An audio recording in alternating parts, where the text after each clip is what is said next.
आज हम लोग जो प्रूव करने के लिए जा रहे हैं वो है अवतल दर्पण में आवर्धन।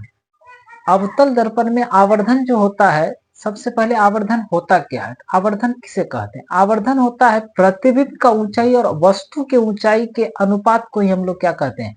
आवर्धन कहते हैं। और आवर्धन का जो फॉर्मूला होता है वो होता है अवतल दर्पण के लिए m बराबर, या फिर दर्पण के लिए जो होता है m बराबर -v/u होता है। या फिर हम कह सकते हैं कि m बराबर जो होता है प्रतिबिंब का ऊंचाई और बटा में वस्तु का ऊंचाई जो होता है वो आवर्धन का फॉर्मूला होता है। इसी को हमको आज सिद्ध करना है, प्रूव्ड करना है कि m बराबर v/u जो होता है वो कैसे होता है, या फिर m बराबर प्रतिबिंब का ऊंचाई वस्तु का ऊंचाई यानी h' जो होता है वो किस तरह से होता है, तो प्रूव्ड करेंगे। जिन बच्चों को आवर्धन प्रूव्ड कैसे होता है उसको समझ में नहीं आता है, तो आज के बाद उसको इस चीज से कभी दिक्कत नहीं होगा कि प्रूव करना उसके लिए एकदम आसान हो जाएगा, बिल्कुल ही आसान, एकदम हलवा हो जाएगा। इस तरह से आज हम लोग प्रूव करेंगे। आइए तो हम लोग देखते हैं। सबसे पहले अवतल दर्पण में अगर प्रूव करना है तो हम लोग पहले एक अवतल दर्पण बनाएंगे। ये हमने अवतल दर्पण बना लिया और इस अवतल दर्पण का हम कुछ नाम लिख देते हैं, जैसे कि m और n, इसका हमने नाम ले लिया। ठीक है। अब कुछ बच्चा बोलेगा इसमें कि m और m डैश क्यों नहीं लिए हैं, तो हम कुछ भी ले सकते हैं, आप भी कुछ भी ले सकते हैं, आप जो कीजिएगा वही सही हो जाएगा। और ये जो है इस दर्पण का ध्रुव है और यहां से हमने एक ध्रुव से लकीर खींचा और इसे हम लोग कहते हैं प्रिंसिपल एक्सिस यानी प्रधान अक्ष कहते हैं।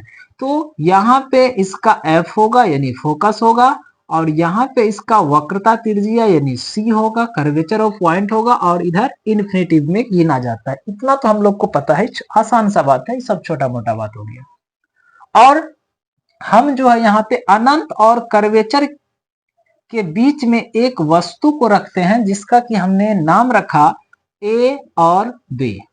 अब हमको पता है कि अगर हम आवर्धन को प्रूव्ड करेंगे तो जब तक कि आवर्धन हम तब तक प्रूव्ड नहीं कर सकते हैं जब तक कि इसमें प्रतिबिंब हम बनाएंगे नहीं। क्योंकि क्या होता है, वस्तु का ऊंचाई और बटा में प्रतिबिंब का ऊंचाई और बटा में वस्तु का ऊंचाई होता है। तो जब तक प्रतिबिंब इसका बनाएंगे नहीं, वस्तु का हाइट तो आ गया, A और B आ गया, लेकिन अगर इसमें प्रतिबिंब हम इसका नहीं बनाएंगे तो इसका हम प्रूव्ड कैसे करेंगे? तो सबसे पहले इस AB का प्रतिबिंब बनाने का प्रयास करते हैं। और हम सब जानते हैं कि प्रतिबिंब बनाने के लिए कम से कम 2 किरणों का होना आवश्यक है। तो पहला किरण जो हम लेके आते हैं वस्तु के बिल्कुल ऊपर से लेके आते हैं, जो कि प्रधान अक्ष के समांतर होता है, और प्रधान अक्ष के समांतर आने वाली किरणों का जो परावर्तन होता है वो फोकस से होकर गुजरता है। तो इसको हम फोकस से होकर गुजार देते हैं। तो ये हो रहा आपका फोकस से ये आया और परावर्तित होके लौट गया। एक और किरण की हमको आवश्यकता पड़ेगी, तो हम जो है इसको यहां से लेके आते हैं कर्वेचर से और इसको इस प्रकार हम मिला देते हैं। अब हम सब जानते हैं कि कर्वेचर से आने वाला प्रकाश का किरण जो है लंब होता है और लंबवत आने वाली प्रकाश का किरणों का परावर्तन उसी दिशा में हो जाता है जिधर से वो आया था।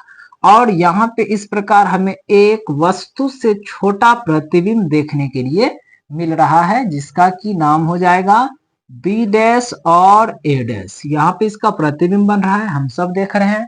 अब हम बताए कि आवर्धन अगर हमको प्रूव करना है तो इसमें हमें प्रतिबिंब के साथ साथ एक प्रतिबिंब बनाने के क्रम में एक किरण और लेना पड़ेगा जो कि इसके ऊंचाई को मेंशन करेगा। क्योंकि अगर ऊंचाई को हम लोग नहीं मेंशन करेंगे तो हम प्रूव्ड कैसे करेंगे कि प्रतिबिंब का ऊंचाई और बटा में वस्तु का ऊंचाई। अब हम सब जानते हैं कि किसी भी दर्पण में हम लोग कितना जगह से प्रकाश का किरण को लेके आ सकते हैं, तो आप बोलिएगा कम से कम हम लोग जो है किसी दर्पण में प्रकाश के किरण को अगर लाना होगा तो वो हम 4 जगह से ला सकते हैं। एक ला सकते हैं प्रधान अक्ष के समांतर, दूसरा ला सकते हैं कर्वेचर से, तीसरा ला सकते हैं फोकस से और चौथा ला सकते हैं ध्रुव से। अब आप लोग यहाँ पे ध्यान से देखिए, गौर से देखिए, समांतर तो हम ला चुके हैं और ये फोकस से भी गुजर चुका है, तो यानी फोकस भी ऑलरेडी इंगेज है, वहां से अब हम प्रकाश की किरण को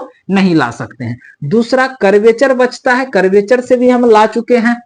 अब जो प्रधान अक्ष से हो गया, फोकस से भी हो गया, कर्वेचर से हो गया। अब केवल और केवल एक ही रास्ता बचता है जहां से हम प्रकाश की किरण को ला सकते हैं, और वो है कहां से?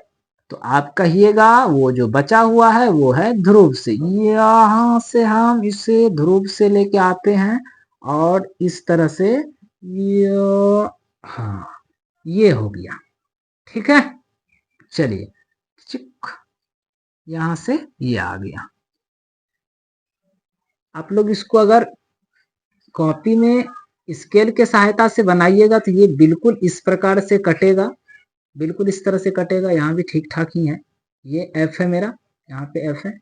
चलिए, तो ये इधर से आया और इधर से चल गया। अब देखिए ध्रुव पे आने वाला जो प्रकाश का किरण है वो लौट गया, और यहाँ पे हम कुछ मान लेते हैं कि ये एक्स है, यहाँ से ये लौट गया, ठीक है। अब किसी तरह का कोई दिक्कत नहीं है। अब देखिए ध्रुव से प्रकाश का किरण यहां से आया और यहां से लौट गया। फिगर मेरा बिल्कुल तैयार है, अब पूरा कनेक्शन यहाँ पे हो चुका है। अब जो है अब हम लोग लिखने का प्रयास करेंगे और समझेंगे, कुछ भी नहीं करना है। कितना को परिभाषा लिखने में दिक्कत होता है, तो क्यों दिक्कत होता है हमको तो आज तक समझ में नहीं आया, कुछ भी एकदम क्यों दिक्कत होता है, समझ से बाहर है। तो देखिए जो जो यहाँ पे हो रहा है वही सब यहाँ लिखना है। आइए लिखते हैं। सबसे पहले क्या है, एम और एन एक अवतल दर्पण है। हम लिखेंगे माना कि एम एन एक अवतल दर्पण है। हो गया, अवतल दर्पण हम मान लिए अवतल दर्पण है, ठीक।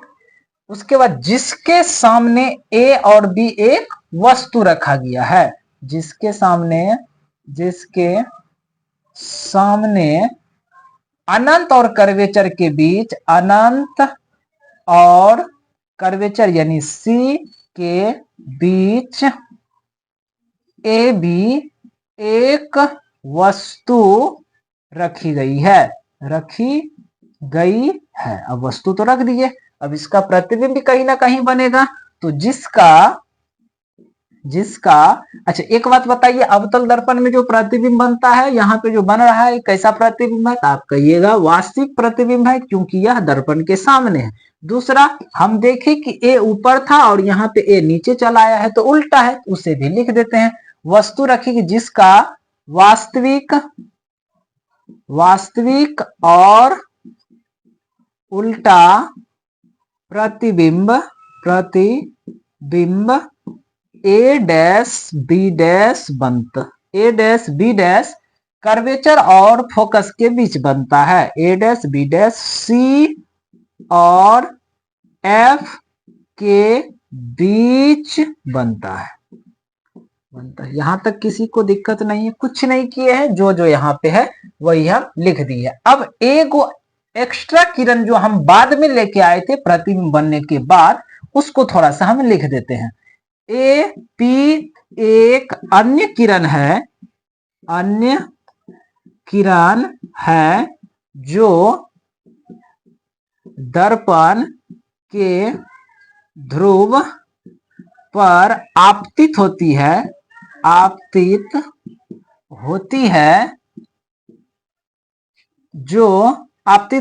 और परावर्तन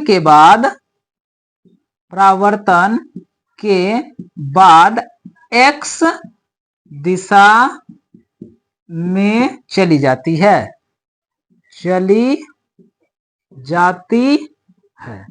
अब इसमें लिखने के लिए कुछ भी नहीं बचा, जो जो था इतना में आ गया, ठीक है। अब हम लोग जो है देखते हैं यहाँ पे क्या क्या है, उस जितना है सबको, उन सब चीजों को हम यहाँ पे मेंशन कर देंगे, उसके बाद एक झटके में इसको बना देंगे। देखिए सबसे पहले अगर हम पूछे कि ए और बी क्या है, तो आप बोलिएगा ये जो है ए और बी वस्तु की ऊंचाई है, तो ए बी वस्तु की ऊंचाई है, वस्तु ऊंचाई, और जिसे हम लोग क्या कहते हैं, यानी हो गया फिर तब कहने का मतलब ए बी बराबर एच, वस्तु ऊंचाई को एच कहते हैं। फिर से देखिए दूसरा देखिए, और ए डैश बी डैश अगर हम पूछे तो ये क्या है, तो आप कहिएगा ए डैश बी डैश प्रतिबिंब की ऊंचाई है, ऊंचाई है। तो यानी कहने का मतलब हो गया ए डैश बी डैश बराबर एच डैश। प्रतिबिंब की ऊंचाई को एच डैश कहते हैं, यानी वस्तु के जैसा ही है लेकिन वास्तविक नहीं, इसीलिए इस पे डैश लगा दिया जाता है। और देखिए अगर हम पूछें कि P और B क्या है, आप कहिएगा ये वस्तु की दूरी है, क्योंकि दर्पण में सभी दूरी ध्रुव से नापी जाती है। तो B और P याद रखिएगा, ये BP वो वाला नहीं है, गुस्सा वाला BP नहीं है, BP यहाँ पे माप है। B और P, BP वस्तु दूरी है, दूरी है, यानी कहने का मतलब हो गया B और P बराबर वस्तु दूरी को U लिखते हैं, ये U हो गया। फिर देखते हैं P और B डैश क्या है। P चाहे B डैश और P जैसे लिखे हैं वैसे B डैश और P प्रतिबिंब की दूरी है, दूरी है, प्रतिबिंब दूरी सीधा लिख देते हैं, दूरी है, जिसको हम कह सकते हैं B डैश और P बराबर क्या हो जाएगा, तो ये हो जाएगा V। प्रतिबिंब दूरी को भी कहते हैं। अब हो गया काम खत्म। अब एक बार में सवाल एकदम प्रूव्ड हो जाएगा, बिल्कुल प्रूव्ड ही हो जाएगा। देखिए अब जो है हम इसमें दो त्रिभुज ऐसा निकालेंगे जिसका कनेक्शन दो चीज से होना चाहिए। पहला वस्तु के ऊंचाई से होना चाहिए और प्रतिबिंब के ऊंचाई से होना चाहिए, और साथ ही साथ वो ध्रुव से दर्पण से भी संपर्क में हो। तो अगर हम पूछे कि ऐसा त्रिभुज यहाँ पर कौन सा है, तो वस्तु तो यहाँ है और दर्पण तो यहाँ है, तो यहां से देखिए यहां तक एक त्रिभुज बन रहा है। अब जिसका नाम क्या होगा, क्या नाम होगा, क्या नाम होगा, क्या नाम होगा, क्या नाम होगा, ऊपर में, ये ऊपर का बात कर रहे हैं, ऊपर में, तो इस त्रिभुज का नाम हो जाएगा ए बी और पी। तो हम यहां लिखेंगे अब त्रिभुज ए बी पी और दूसरा त्रिभुज जो प्रतिबिंब से, इसका रिलेशन तो वस्तु से है। अब दूसरा त्रिभुज हम देखेंगे जिसका रिलेशन किससे हो, प्रतिबिंब से हो। तो देखिए यहाँ पे जो एक त्रिभुज बन रहा है यहां से यहां तक, जो कि दर्पण से भी संपर्क में है और प्रतिबिंब से भी संपर्क में है, इसको हम लोग लेंगे। तो दूसरा त्रिभुज हो जाएगा ए डैश बी डैश और पी में। तो ए डैश बी डैश और पी में से त्रिभुज ए बी पी और ए डैश बी डैश और पी से। तो क्या देखते हैं इसमें कि इन दोनों त्रिभुज को हम लोग समरूप करने का प्रयास करते हैं, क्या होता है। और हम सब जानते हैं समरूप त्रिभुज होने का कसौटी क्या है, या तो दो एंगल बराबर हो जाए, या फिर दो कोण बराबर हो जाए, या फिर एक एंगल हो जाए, या फिर एक कोण हो जाए। देखते हैं, देखिए तो सबसे पहले अगर इस त्रिभुज का बात करें तो यहाँ पे कितना डिग्री का कोण बन रहा है, तो आप कहिएगा 90 डिग्री का। तो हम लिखेंगे कोण B बराबर, और इस त्रिभुज में अगर हम देखें तो यहाँ पे भी कितना डिग्री का एंगल बन रहा है, तो आप कहिएगा 90 डिग्री का। तो यहाँ हो गया कोण B डैश, क्यों बराबर होगा, तो क्योंकि ये समकोण है, समकोण है, इसीलिए ये दोनों आपस में क्या हो गया, बराबर हो गया। दूसरा फिर देखते हैं, बाद में जो हम किरण लेके आए थे AP, जो कि x दिशा में चला गया था, x दिशा में चला गया था, तो परावर्तन के नियम से हम सब जानते हैं कि अगर कोई किरण किसी दर्पण पर पड़ता है और लौट जाता है, तो यहाँ पे बना कोण I और इधर बना कोण R, दोनों आपस में क्या होता है, बराबर होता है। तो उस हिसाब से अगर हम देखें तो यहाँ पे जो बना होगा कोण वो होगा I, और इसके नीचे का बना हुआ कोण होगा R। तो हम कह सकते हैं और दोनों बराबर होता है। तो ऊपर वाले त्रिभुज में कोण A P और B, और इस नीचे वाले त्रिभुज में कोण A डैश P और B डैश, दोनों आपस में क्या होगा, बराबर होगा। क्यों बराबर होगा, तो परावर्तन के दूसरे नियम से, परावर्तन के दूसरे नियम से। अगर आप चाहे तो हम लिख देंगे परावर्तन का दूसरा नियम क्या है, तो कोण I बराबर कोण R। यहां तक हमें नहीं लगता है कि किसी को किसी तरह का कोई दिक्कत अब तक में हुआ होगा। आगे देखते हैं, फिर से ध्यान दीजिए। अब जो हम करने जा रहे हैं उस पे थोड़ा सा गौर फरमाइएगा। अगर ऐसा हो जाए तो हम कह सकते हैं कि त्रिभुज जो है ए बी और पी समरूप त्रिभुज हो जाएगा। किसका? तो त्रिभुज ए डैश बी डैश और पी का। और हम सब जानते हैं कि अगर दो त्रिभुज आपस में समरूप हो जाए तो उसका संगत भुजा अनुपात में होता है। यानी कहने का मतलब कि इस त्रिभुज का अगर हम लंब लेते हैं ए बी, इसीलिए इस त्रिभुज का ए बी यानी लंब, और इस त्रिभुज का भी लंब यानी ए डैश और बी डैश, ये दोनों आपस में क्या हो जाएगा? अनुपात में होगा। और बीच में हम बराबर का चिन्ह लगाएंगे। और इस त्रिभुज का अगर हम बेस का बात करें तो यहां से लेके यहां तक B और P, और नीचे का अगर बेस का बात करें इस त्रिभुज का, छोटे नीचे वाले त्रिभुज का, तो B और B डैश यानी B डैश और P आपस में क्या होगा?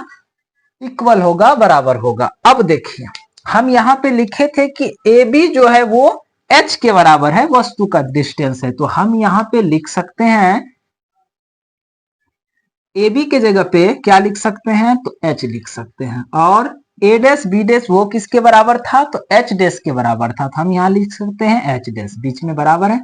B और P, ध्यान से देखिए, B और P जो है वो वस्तु दूरी है यानी U के बराबर होगा। और B डैश और P जो है वो प्रतिबिंब दूरी है जो कि V के बराबर है। तो यहाँ पे हम V लिख दिए। यहाँ तक किसी को कोई दिक्कत नहीं है। अब हम यहाँ पे लिखेंगे चिन्ह परिपाटी से। चिन्ह परिपाटी से, चिन्ह परिपाटी क्या कहता है कि अगर दर्पण अवतल होगा तो उसका, यानी चिन्ह परिपाटी कहता है कि प्रकाश के दिशा में मापी गई दूरी प्रधान अक्ष के ऊपर की दूरी जो होता है वो पॉजिटिव होता है। यानी H का जो वैल्यू होगा वो होगा प्लस में, ठीक है। और H डैश का जो वैल्यू होगा वो प्रधान अक्ष के नीचे है तो ये होगा माइनस में। फिर बराबर बीच में है, बराबर लगाए। U जो है वो वस्तु दूरी है, और वस्तु दूरी जो है वो दर्पण के सामने है, और प्रकाश के विपरीत दिशा में मापी गई दूरी जो होता है वो ऋणात्मक होता है। तो ये हो गया आपका माइनस में। और भी, ये भी प्रकाश के विपरीत दिशा में है, उल्टा मापा जाता है इसको इधर से इधर, तो ये भी किस में होगा? माइनस में होगा, माइनस भी हो गया। यहां तक हमें नहीं लगता है किसी को कोई परेशानी है।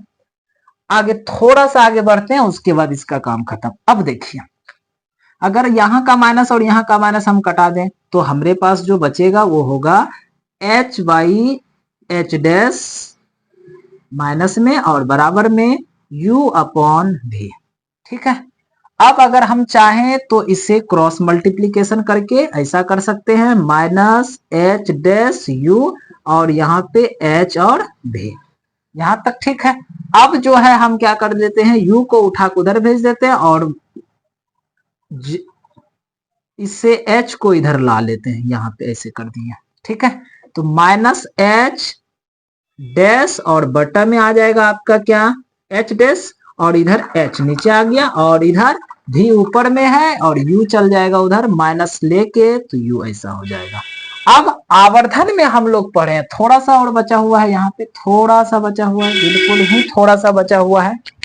देखते हैं आवर्धन से, आवर्धन कहता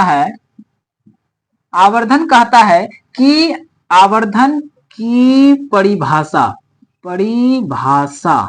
से वो कहता है कि आवर्धन का परिभाषा के अनुसार जो होता है वो होता है आवर्धन का परिभाषा m बराबर H डैश अपॉन H बराबर माइनस V अपॉन U।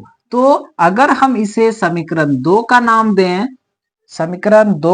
दें, इसे, और इससे समीकरण 1 का नाम दें, तो हम कह सकते हैं समीकरण 1 और समीकरण 2 से क्या, m बराबर H1 upon H dash upon H बराबर माइनस V बटा U। अब इसे हम अलग अलग भी लिख सकते हैं, माइनस V बटा U भी लिख सकते हैं, या फिर m बराबर H डैश अपॉन H भी लिख सकते हैं। ये हो गया आपका प्रूव्ड। याद रखिएगा प्रूव्ड में प्रूव लिखना बहुत जरूरी होता है। तो ये था आवर्धन, और बहुत ही आसान भाषा में हम आपको बताए हैं। तो उम्मीद करते हैं कि आप सबको यह समझ में आ ही गया हो।